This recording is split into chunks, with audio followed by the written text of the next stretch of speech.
Morning dear students, कैसे हैं आप? स्वागत है आपका मेरे इस YouTube channel physics for you by Ajay sir में। और आज हम स्टडी करने जा रहे हैं सुपरपोजिशन प्रिंसिपल की। This is not the first time when you are going to study superposition principle. अगर आप याद करने की कोशिश करें तो 11th स्टैंडर्ड में जब आपने ग्रेविटेशनल फोर्स पढ़ा था, आपने सुपरपोजिशन प्रिंसिपल का जिक्र वहां भी किया था। तो आखिर सुपरपोजिशन प्रिंसिपल है क्या?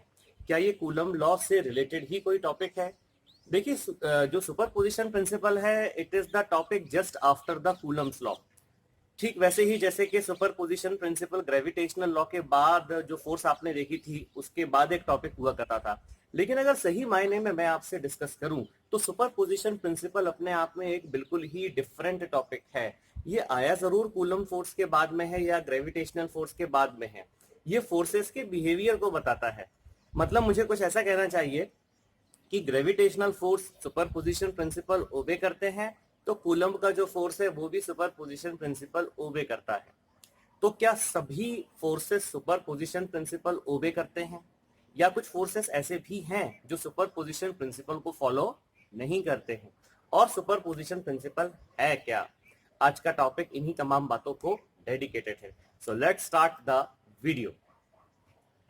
अब देखिए, सुपरपोजिशन प्रिंसिपल है क्या, उसके लिए एक बेसिक स्ट्रक्चर पहले तैयार करते हैं। मान लीजिए यहाँ पर मैंने कोई भी एक चार्ज कंसीडर किया, से दिस इज Q1, और ये भी मान लिया कि ये पॉजिटिव नेचर का है। So I have taken a charge plus Q1। अब जो प्लस Q1 का सराउंडिंग है, इस सराउंडिंग में एक और चार्ज में कंसीडर कर लेता हूं, से दिस इज Q2, और कन्वीनियंस के लिए मान लिया कि ये चार्ज भी कैसा है, पॉजिटिव है। So I have taken two positive charges. आप दोनों नेगेटिव ले सकते थे, या दोनों चार्जेस में से कोई एक पॉजिटिव या दूसरा नेगेटिव ले सकते थे। तो मैंने इस तरीके से यहाँ पर एक एनवायरनमेंट क्रिएट किया।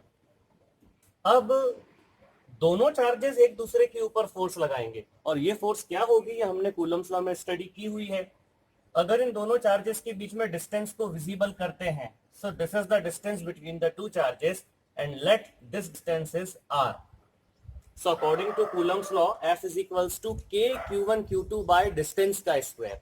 ये जो फोर्स निकल के आती है ना, K Q1 Q2 by distance का स्क्वायर, ये फोर्स ये भी एक्सपीरियंस करता है और ये भी एक्सपीरियंस करता है। आज अपने टॉपिक में थोड़ा सा एक डिफरेंस क्रिएट करते हैं। आज सिर्फ एक चार्ज के पॉइंट ऑफ व्यू से फोर्सेस की स्टडी करते हैं। एक्सपीरियंस करेंगे दोनों, लेकिन आज सिर्फ एक चार्ज के मन की बात समझने की कोशिश करते हैं। तो वो मान लिया हमने, हमारा टेस्ट चार्ज है और उसका नाम क्या है, Q1। मतलब हम अपने Q1 के ऊपर जो फोर्स लग रहा है उसका एनालिसिस करना चाहते हैं। तो Q2 Q1 के ऊपर फोर्स लगाएगा। अब Q2 Q1 के ऊपर फोर्स लगाएगा तो वो कैसा होगा, रिपल्शन का होगा, ऑब्वियसली वो इस डायरेक्शन में होगा। तो मैं यहाँ पर उसे शो कर देता हूँ, वो इस डायरेक्शन में होगा। और मान लिया कि वो फोर्स है F, और जैसा कि मैं आपसे डिस्कस कर रहा था, F का वैल्यू होगा K Q1 Q2 by distance का square. This is about the Coulomb's law. अब जो Q1 का एनवायरनमेंट था उसमें सिर्फ अभी Q2 चार्ज था। अब एक चार्ज और लेकर आते हैं। मान लीजिए कि वो जो दूसरा चार्ज मैं लेकर आया हूं वो ये ले लिया, and let this charge is Q3। तो Q1 हो गया हमारा वो चार्ज जिस पर हमें फोर्स की एनालिसिस करनी है। मान लीजिए ये टेस्ट चार्ज है, तो ये दोनों क्या हो गए, इनका नाम रख देते हैं सोर्स चार्ज। तो तीसरा चार्ज यहाँ पर क्या आ गया, Q3 आ गया। अभी चौथा चार्ज भी आएगा, पांचवा भी आएगा, छठवां भी आएगा, सातवां भी आएगा। ऐसे करते करते हम आज n नंबर ऑफ चार्जेस की बात आपसे करने जा रहे हैं। तो थोड़ा सा अब यहाँ पे डिफरेंस क्रिएट करते हैं। जैसे कि ये जो डिस्टेंस है, ये डिस्टेंस का नाम रख देते हैं R12, और ये जो फोर्स है इसका नाम रख देते हैं F12। मतलब फोर्स F12 का मीनिंग होगा force experienced by the first charge Q1। ठीक है, force experienced by Q1 due to Q2। तो एक मॉडिफिकेशन कर देते हैं, इसको रख देते हैं F12, और ये R स्क्वायर की जगह हो जाएगा फिर R12 का स्क्वायर। इस तरीके से हो जाएगा। अब आप यहां देखें तो Q3 और Q1 के बीच में भी कुछ ना कुछ तो डिस्टेंस है। ये डिस्टेंस आपके सामने है। Let distance this distance is R13। अब Q3 का भी कोई नेचर मान लीजिए, लेट दिस इज पॉजिटिव। तो ये पॉजिटिव है, ये भी पॉजिटिव है। भाई ये Q3 भी क्या करेगा, ये Q3 भी Q1 को इस डायरेक्शन में रिपेल ही करेगा। So this is the direction in which Q3 is applying force on Q1। इस तरह से मैंने मान लिया ये वो डायरेक्शन है, और जो फोर्स रिपल्शन की लगा रहा है वो ये है, फोर्स एक्सपीरियंस्ड बाय Q1 यानी first charge due to Q3। तो ये F13 हो गया। अब अगर आप इन दोनों के बीच में कूलम्स लॉ लगाते हो तो ये हो जाएगा F13 is equals to K Q1 Q3 by इनके बीच के डिस्टेंस का स्क्वायर। तो ये हो गया R13 और उसका स्क्वायर। तो इतना डिस्कशन करने से हम लोगों ने क्या सीखा? What is the moral of the story? हम लोगों ने ये सीखा कि जब हम Q1 और Q2 के बीच में कूलम्स लॉ लगाते हैं और Q3 यहां पर मौजूद है, तो इन दोनों के बीच में जब कूलम्स लॉ लगता है तो वहां कूलम्स लॉ लगाते समय इस बात को टोटली इग्नोर किया जाता है कि क्या यहां कोई Q3, Q4, Q5, Q6 या Qn जैसे दूसरे चार्ज हैं। बिल्कुल मन से ये मानकर चलते हैं कि जैसे ये दो ही चार्ज यहाँ बैठे हैं और इनके सराउंडिंग में कोई तीसरे, चौथे या पांचवें चार्ज की प्रेजेंस है ही नहीं। ठीक उसी तरह जब Q3 और Q1 के बीच में फोर्स लगाई जाती है तो Q2 की प्रेजेंस को पूरी तरीके से इग्नोर किया जाता है।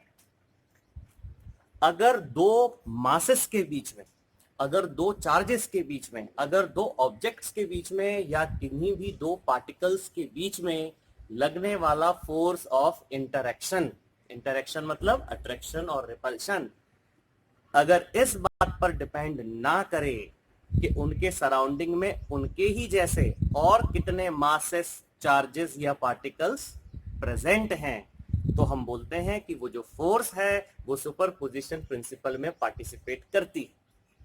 तो सुपरपोजिशन प्रिंसिपल वास्तव में कहती क्या है? ये दो बातें हमसे कहती है, बहुत ध्यान से सुनिएगा।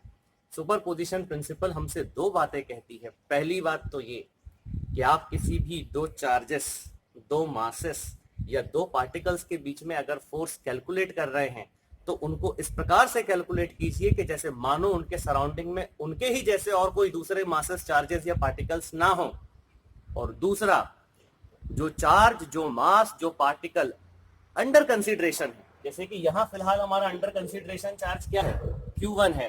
तो उस पर लगने वाला जो भी नेट फोर्स होगा यानी F नेट, वो इन तमाम इंडिविजुअल फोर्सेस के वेक्टर सम के बराबर होगा। मतलब F net is equals to F1 vector plus F2 vector plus F3 vector and so on, जब तक आपके पास चार्जेस हों या मासेस हों। तो इस तरीके से ये स्टेटमेंट तैयार होता है। Actually this statement is nothing but the superposition principle. तो सुपरपोजिशन प्रिंसिपल हमको क्या मैसेज देती है? मैं फिर एक बार रिपीट करना चाहूंगा। सुपरपोजिशन प्रिंसिपल हमको ये मैसेज देती है, नंबर 1, कि जब भी आप दो चार्जेस या दो मासेस या किन्हीं भी दो पार्टिकल्स के बीच में फोर्स निकालें तो सिर्फ आप उन दोनों को ही देखें, उनके सराउंडिंग में उनके ही जैसे और दूसरे चार्जेस या मासेस या पार्टिकल्स जो प्रेजेंट हों, वो कोई इंटरफेयर नहीं करने वाले, उनका कोई इंटरफेरेंस नहीं होता है जब आप इन दो चार्जेस या इन दो चार्जेस के बीच में फोर्स कैलकुलेट करते हैं। तो दूसरी चीज, जितने भी चार्जेस या मासेस हों उनकी वजह से जितनी भी फोर्सेस आप कैलकुलेट कर लें, नेट फोर्स निकालने के लिए आपको इंडिविजुअल फोर्सेस का वेक्टर सम करना पड़ता है। इन दो पॉइंट्स को ही कहा जाता है सुपरपोजिशन प्रिंसिपल। तो आई थिंक आपको सुपरपोजिशन प्रिंसिपल क्लियर हुई होगी। अब एक बात और, जो सुपरपोजिशन प्रिंसिपल के बारे में जानना हमें बेहद जरूरी है। हम ऐसा फील करते हैं, हम बड़ा ऑब्वियसली टेकन फॉर ग्रांटेड लेते हैं सुपरपोजिशन प्रिंसिपल को। हमको ऐसा लगता है कि भाई अब और क्या होगा, दो मासेस हैं, चार मासेस हैं, n नंबर ऑफ मासेस हैं, तो किसी एक पर्टिकुलर मास पे नेट फोर्स कैसे निकालोगे? सारे के सारे जो फोर्सेस हैं उन्हें कैलकुलेट कर लो और उन सबका वेक्टर सम निकाल लो, ऑब्वियसली। और बहुत सारे चार्जेस हैं तो हर एक के बीच में जो कूलम्स लॉ लगा लगा कर इंडिविजुअल लेवल पे आप कूलम फोर्सेस निकाल लीजिए और सबका वेक्टर सम ले लीजिए। इन दिस वे हमें नेट फोर्स मिल जाएगा। मतलब हम लोगों ने सुपरपोजिशन प्रिंसिपल को, ध्यान से सुनिएगा मैं क्या बोल रहा हूं, हम लोगों में से कई लोगों ने सुपरपोजिशन प्रिंसिपल जैसे एक बहुत इंपॉर्टेंट मुद्दे को वेक्टर लॉ ऑफ एडिशन का बाय प्रोडक्ट मान के रख लिया है। मतलब आप दो दो के पेयर में वेक्टर्स को ऐड करते चले जाओ तो नेट फोर्स आपका तैयार हो जाएगा। हम ये मान के चलते हैं कि ऑब्वियसली इसके अलावा और होगा ही क्या, सारी ही फोर्सेस इसमें पार्टिसिपेट करती हैं। The answer is strictly no. आइए एक एग्जाम्पल देखें और उस एग्जाम्पल के बेसिस पर देखें कि क्या वहां पर जो फोर्सेस सामने आ रही हैं वो सुपरपोजिशन प्रिंसिपल में पार्टिसिपेट कर रही हैं या नहीं कर रही हैं। ठीक है, आइए मैं आपको एक एग्जाम्पल से बताता हूं। लुक हियर, सपोज एक सरफेस है और उस सरफेस पर मैंने यहां पर कोई एक ब्लॉक रखा हुआ है इस तरह, let the mass m of the block, और यहां पर अगर इसका मैं फ्री बॉडी डायग्राम बनाऊं, सो mg is the downward force, तो ब्लॉक के जो नीचे फोर्स लगेगा वो क्या होगा, mg होगा। अब यहां पर ब्लॉक आपका सरफेस के साथ कांटेक्ट में है, तो इधर एक कांटेक्ट फोर्स लगेगा, तो मैं सिर्फ अभी फिलहाल ब्लॉक पे लगने वाले जो फोर्सेस हैं वो विजिबल कर रहा हूं। तो जो कांटेक्ट फोर्स लगेगा लेट इट इज n, और वो जो n नाम का कांटेक्ट फोर्स है इस तरह से मैंने उसको मान लिया, so it is n here. तो ये यहाँ पर कांटेक्ट फोर्स हो गया, m यहाँ पे हो गया मास ऑफ द ब्लॉक, और n यहाँ पे हो गया नॉर्मल कांटेक्ट फोर्स। क्लियर है? So in this scenario the equation is n is equals to mg because I have considered my block in the condition of equilibrium। तो मेरा block अभी equilibrium की कंडीशन में है और इस तरह से मैंने यहाँ पे मान लिया। नाउ केस नंबर 2, अब जरा इसी केस नंबर 2 को अगर देखें तो यही सरफेस लेते हैं, यही ब्लॉक यहाँ पे लेते हैं, इसका मास m है, तो अभी भी mg कहाँ लगेगा, डाउनवर्ड डायरेक्शन में लगेगा, और यहाँ पर n कहाँ लगना चाहिए, ऊपर के डायरेक्शन में लगना चाहिए, but there is a slight change. आप एक काम करें, अब आप इस ब्लॉक के ऊपरी हिस्से में यहाँ पे कोई रस्सी बांध दें। ये देखिए मैंने एक रस्सी बांध दी यहाँ पर, ये रस्सी यहाँ पे मैंने अटैच कर दी। अब आप इस रस्सी को ऊपर की तरफ खींचिए, मतलब आपका टारगेट है कि आप ब्लॉक को इस तरीके से ऊपर लिफ्ट करें। तो आप फोर्स लगाओगे इस डायरेक्शन में, ये आपके द्वारा लगाई गई फोर्स है, लेट इट इज टी। तो ये टी नाम की फोर्स है जो ऊपर के डायरेक्शन में ऐसे लग रही है, और यहां से आप इस रस्सी को पकड़कर ऊपर लिफ्ट कर रहे हैं। अब ध्यान ये रखना कि आप इतनी इनसफिशिएंट फोर्स लगाओ कि ये ब्लॉक इस कांटेक्ट को लूज ना करे। ठीक है, मतलब ये एक बड़ा एक गेम है कि आप टी इतना इनसफिशिएंट लगाओ, जानबूझकर आप टी इतना इनसफिशिएंट लगाओ कि जो ब्लॉक है वो कांटेक्ट लूज यहाँ पर ना करे। अगर ऐसा होगा तो ये कांटेक्ट मेंटेन रहेगा, आपका n के साथ साथ एक t नाम का फोर्स भी आ जाएगा, लेकिन हमारे ब्लॉक ने अभी कांटेक्ट लूज नहीं किया है, यानी रेस्ट पे है। तो इस कंडीशन में जो आपकी इक्वेशन बनेगी वो क्या बनेगी, इस कंडीशन में आपकी इक्वेशन बनेगी t प्लस n बराबर mg, मतलब आपका जो n का वैल्यू निकल कर आया वो आया mg माइनस t। अब आप इन दो रिजल्ट्स को ध्यान से देखें, this is your equation number 1, this is your equation number 2। अगर आप इन दोनों इक्वेशंस को ध्यान से देखेंगे तो आप पाएंगे कि इस कंडीशन में जब T नाम का फोर्स एब्सेंट था तो हमारा जो फोर्स था N उसका वैल्यू था mg, लेकिन इन द सेकेंड केस जब एक T नाम का एडिशनल फोर्स आया तो N का वैल्यू बदल गया। ठीक है, वो वास्तव में घट गया और वो हो गया mg माइनस टी। सीधा सीधा जो कहानी का कंक्लूजन निकल कर आया वो ये आया कि क्या एक एक्स्ट्रा टी नाम का फोर्स आने से ऑलरेडी एग्जिस्टिंग एन नाम का जो फोर्स है उसकी सेहत पर असर पड़ता है क्या? The answer is yes. और खुलकर कहना चाहूंगा इस कंडीशन में ये जो एन नाम का फोर्स है ना, ये सुपरपोजिशन प्रिंसिपल में पार्टिसिपेट नहीं कर सकता। तो ऐसा नहीं है कि सारे के सारे फोर्सेस जो भी होंगे वो सुपरपोजिशन प्रिंसिपल में बट ऑब्वियस ही पार्टिसिपेट करेंगे।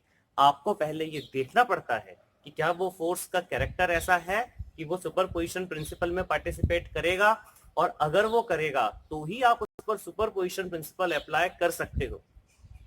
अब जैसे mg है तो t के आने के पहले और t नाम के फोर्स के आने के बाद mg पर कोई फर्क नहीं पड़ा, तो यहाँ mg आपका सुपरपोजिशन प्रिंसिपल में पार्टिसिपेट कर सकता है, लेकिन n नाम का फोर्स सुपरपोजिशन प्रिंसिपल में पार्टिसिपेट नहीं कर सकता। अब लौट कर आइए यहाँ पर चार्जेस पर। Q3 चार्ज के आने के बाद क्या Q1 और Q2 के रिश्ते पर कुछ फर्क पड़ा? बिल्कुल नहीं। दैट्स वाई हमने ये एक्सेप्ट किया कि मल्टीपल चार्जेस के केस में जब हमें नेट फोर्स निकालना है तो सुपरपोजिशन प्रिंसिपल अप्लाई कर सकते हैं। अगर Q1 और Q2 के रिश्ते पर यानी इस फोर्स की वैल्यू पर Q3 के आने के बाद कोई फर्क पड़ जाता, ठीक है, तो हम सुपरपोजिशन प्रिंसिपल इस कंडीशन में कूलम्स लॉ के केस में, इलेक्ट्रोस्टैटिक के केस में नहीं लगा सकते थे।